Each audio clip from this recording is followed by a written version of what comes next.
Hey, Granny. Hey, heading to La Posada. Kathleen McKay from Seattle, Washington.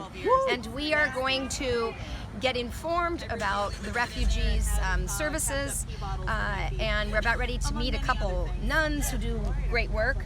I'm excited to just see a little bit, a window of the refugees' journey when they come here, and the services that may or may not be available to them. Thank you, Granny. So you're on your way to get on this van. This van. This is the van, Brad, that started in Beacon, New York, came down to Reading, to Pennsylvania, Reading, Pennsylvania, to Pittsburgh, to Louisville, Kentucky, to Montgomery, Alabama, to New Orleans, to Houston, and now our van is here in McAllen, Texas, and we're off to do our day of service. Thank you so much for traveling from long distance to come here to McAllen, Texas, participate in the 24 action. Experience as well, and what you personally for you before I let you go. I'm Beth Yeager. I'm from Louisville, Kentucky. I am the proud grandmother of 9 children, the proud mother of about 50. I was a foster parent for over 20 years, and the reason that this family separation crisis spoke to me so strongly was that I know what family separation does to children. I saw it in my home again and again, where children who were pulled out of very unfortunate circumstances nonetheless suffered from being separated from their families. We're dealing with a lot of separation of families here. We've been dealing with a lot of separation of families for a long time. And this is what we do here. We create resistance. We are looking into see how can we work with these programs and diminish the ability for our departments, for our police departments to cooperate with ICE. There is a power greater that is in each and every one of us that is bringing us to this point, to bring that shift to good. Unfortunately, after this afternoon, we're all going home. Yes. But the excitement about going home is that we're carrying the message to our communities. There's 3 things that we can do when we want to build a more thriving and sustainable world. 1 is to do holding actions, rallies, protests, legal actions, whatever we can do to stop what's happening now that we think is not helpful to the community at large. The second is to build new institutions, cooperatives, banks, ways that people come together and build the future and the present that we want for ourselves, our children, our grandchildren, and our great-great-grandchildren. This is the Ursuline Detention Center, and this bus has just arrived, most likely to bring people in. This is the place where, when the press first started talking about the separation of children, you could see the cages inside. Well, every detention center is the same. Every detention center has the cages.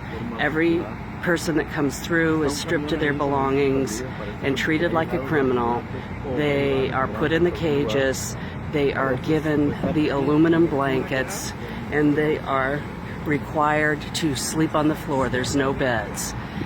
And they keep the temperature really, really low. That's why it's referred to as the ice box, because supposedly it gets rid of disease. This is Granny Raffia for the Brad Show Live. I'm standing here in front of the Port Isabella Detention Center here in the San Bienda Valley. If anything will happen, some grannies are attempting to go to the gate.